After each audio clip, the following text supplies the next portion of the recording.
کیا birth day کرنا جائز ہے یا نہیں ہے؟ یہ اتنا کامن سوال ہو گیا ہے. آپ پوچھیں علماء سے تو علماء کہتے ہیں کہ یہ وہ غیر قوم کے ساتھ مشابہت کرنے والی بات ہے، اس میں اسلام اجازت نہیں دیتا کہ آپ سالگرہ منائیں. لیکن اگر تھوڑا سا آپ کمپیریٹو ریلیجن کی اسٹڈی کریں گے تو آپ کو اس کی جڑیں پتہ چلیں گی کہ یہ کہاں سے رہا ہے. میں اس کو تھوڑا سا ڈیٹیل میں اس سوال کو ڈسکس کرنا چاہوں گا، کیونکہ اتنے دفعہ یہ سوال کیا جاتا ہے کہ برتھ ڈے منانا صحیح ہے یا غلط ہے. علماء کہتے ہیں کہ نہیں منانا چاہیے. کیوں نہیں منانا چاہیے؟ یہ سوال اس بات پہ زیادہ بات ہوئی نہیں کبھی، تو میں آپ کو اس کی اصلیت جو ہے وہاں لے کے چلتا ہوں. میں نے کہا اگر کوئی اس طرح کا کام ہو دنیاوی تو آپ اس میں شرکت کر سکتے ہیں، لیکن اگر شرک ثابت ہو جائے تو پھر یہ ہمارے لیے حرام ہو گیا.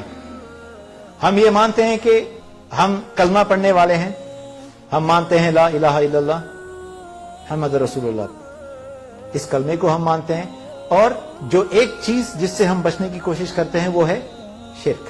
فرض کرے آج کوئی اپنی سالگرہ آج کے دن منا رہا ہے، تو جس دن آج وہ پیدا ہوا اس دن ہو سکتا ہے 1000 2000 بچے اور بھی پیدا ہوئے تھے، تو اس کی پیدائش میں کون سی بڑی بات ہو گئی کہ سیلیبریشن کی نوبت کہاں سے آ گئی؟ ایسا کیا ہو گیا کہ آپ اس کو سیلیبریٹ کر رہے ہیں؟ ایسی کون سی بڑی چیز ہو گئی؟ لیکن ایک چیز جو بہت امپورٹنٹ ہے وہ یہ ہے کہ انسان بھلے سال تمام میں کچھ نہ سوچے، لیکن جس دن اس کی پیدائش کا دن ہوتا ہے اس دن اس کو ایک خیال ضرور آتا ہے کہ میری جتنی زندگی تھی اس سے 1 سال آج کم ہو گیا ہے. جب تک یہ سوال ذہن میں آیا آپ کے آگے درست ہونے کے چانسز پورے ہیں کہ اگر میری زندگی 50 سال تھی 60 سال تھی، آج 1 سال کم ہو گیا، تو جتنی دیوار رہ گئی تھی اس میں سے ایک اینٹ اور نکل گیا. آپ مجھے بتائیں آپ اس کو سیلیبریٹ کریں گے کہ آپ افسوس کریں گے؟ یہ افسوس کرنے کا مقام ہے کہ اللہ تعالیٰ نے کہا ہے کہ وما خلقت الجن والانس الا لیعبدون، ہم نے جن اور انسان کو پیدا کیا ہے سوائے اس کے کہ وہ ہماری عبادت کریں. جو آپ کے لیے جو ٹیسٹ کا پیریڈ ہے اس میں سے 1 سال نکل گیا تو آپ کا ٹیسٹ جو ہے اور چھوٹا رہ گیا ابھی. تو آپ کا رجحان کیا ہونا چاہیے؟ آپ کا رجحان یہ ہونا چاہیے کہ اب آگے جو رہ گیا ہے کتنا رہ گیا ہمیں نہیں معلوم، اس میں پاس ہو سکوں گا کہ نہیں ہو سکوں گا. اور فطری طور پہ یہ خیال انسان کو آتا ضرور ہے، لیکن جہاں یہ سیلیبریشن شروع ہو گئی اس خیال کو مار دیا جاتا ہے. 12 بجے نہیں کہ بس میسیجز شروع ہوئے، ادھر سے مبارکباد آ گئی، ادھر سے میسیجز آ رہے ہیں، ادھر سے سرپرائز آ رہا ہے، کیک آ رہا ہے. یہ انسان کو اس خیال پہ سوچنے کا موقع نہیں ملتا، اور اس دن آپ اس خیال سے چوک گئے تو پھر آپ کا پورا سال گیا. تو یہ سیلیبریشن کے پیچھے یہ کہ اس خیال سے آپ کو دور کیا جا رہا ہے. اب یہ آیا کہاں سے؟ میں نے کہا کہ جس دن کوئی بچہ پیدا ہوا اس دن 10,000 اور پیدا ہوئے ہوں گے. تو کمال کیا ہوا؟ سیلیبریشن اس وقت کی جاتی ہے جبکہ کوئی بڑی چیز ہوئی ہو. تو یہ شروع کہاں سے ہوا ہے؟ کس نے شروع کیا تھا یہ پہلے؟ اگر آپ بائبل پڑھیں گے تو کتاب تخلیق باب نمبر 40 لائن نمبر 20 میں جس شخص نے پہلے برتھ ڈے جو منائی تھی وہ فرعون تھا. وجہ؟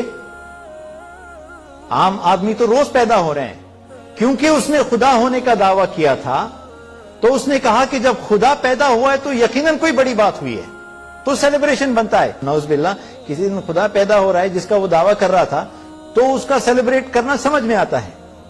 اس کے سیلیبریشن کے پیچھے تکبر ہے کہ اپنے آپ کو وہ اس لائق سمجھ رہا، ایسا اس نے اپنے آپ کو سمجھا ہوا ہے کہ میں خدا ہوں، تو میری جب پیدائش ہوئی ہے بحیثیت خدا تو پھر سیلیبریشن بنتی ہے، اور اس نے سیلیبریٹ کیا تھا. یہ آپ مجھے بتائیں اس میں شرک ہے کہ نہیں ہے؟ ہم کہتے ہیں ہم مانتے ہیں لا الہ الا اللہ محمد رسول اللہ کو، اور کس کی سنت پہ چل رہے ہیں؟ فرعون کی. اور آخرت میں کون سی امت میں اٹھنا ہے؟ ہمیں اٹھنا ہے محمد صلی اللہ علیہ وسلم کی قوم میں.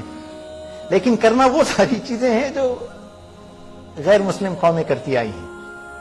یہ نہ صرف غیر مسلم قوم کا ہے بلکہ اس کی جو شروعات ہے وہ ٹوٹل شرک پہ ہے. فرعون جو اسلام کا سب سے بڑا دشمن ثابت ہوا ہے، اس نے یہ سالگرہ منائی تھی یہ سوچ کے کہ آج میں پیدا ہوا ہوں اور خدا ہوں. اس حیثیت سے اس نے یہ جو چیز شروع کی تھی، آج ہم اس کو منانے لگیں گے تو پھر ہم کہاں سے محمد صلی اللہ علیہ وسلم کی امتی ہوں گے؟ اس سے بڑا شرک اور کیا چاہیے کہ ہم وہ چیز کرنے پہ ہم آمادہ ہیں، کہتے ہیں یار آپ لوگ اتنے شدید ہو کہ ہمیں کوئی سیلیبریشن نہیں کرنے دیتے۔ بھئی کون منع کر رہا ہے؟ نوکری لگی ہے، دعوت دو، شادی کی تقریب ہے، ہاں ہمیں بلاؤ، ہم آتے ہیں، آپ سیلیبریٹ کریں حلال انداز میں جیسے جس کی اجازت دی گئی ہے۔ بچوں کا سیلیبریشن، پھر ہم بچوں کو کیا کہیں؟ بچے نے اچھے ایگزام سے رزلٹ میں اپنے مارکس اچھے لائے ہیں، آپ سیلیبریٹ کریں، اس کو پارٹی رکھیں، حلال طریقہ ہے، اس سے منع نہیں کرتا اسلام۔ اس نے قرآن کا ایک دور ختم کر لیا، پارٹی رکھیں، دعوت دے، لوگوں کو بلائیں۔ لیکن جہاں شرک آ گیا، پھر چاہے بچے ناراض ہوں، بیوی ناراض ہو، ماں ناراض ہو، بھائی ناراض ہو یا پڑوسی ناراض ہو، پھر اس میں ہم نہیں مبتلا ہو سکتے۔ تو آپ دیکھ لیں جس کے ساتھ شرک جڑا ہوا ہے، اتنا بڑا شرک کہ خدا کی پیدائش ہوئی تھی تو وہ منا رہا تھا، اور برتھ ڈے میں ہوتا کیا ہے؟ کیک کاٹا جاتا ہے۔ کیک کے پیچھے جو شرک ہے وہ بھی سن لیجیے گا۔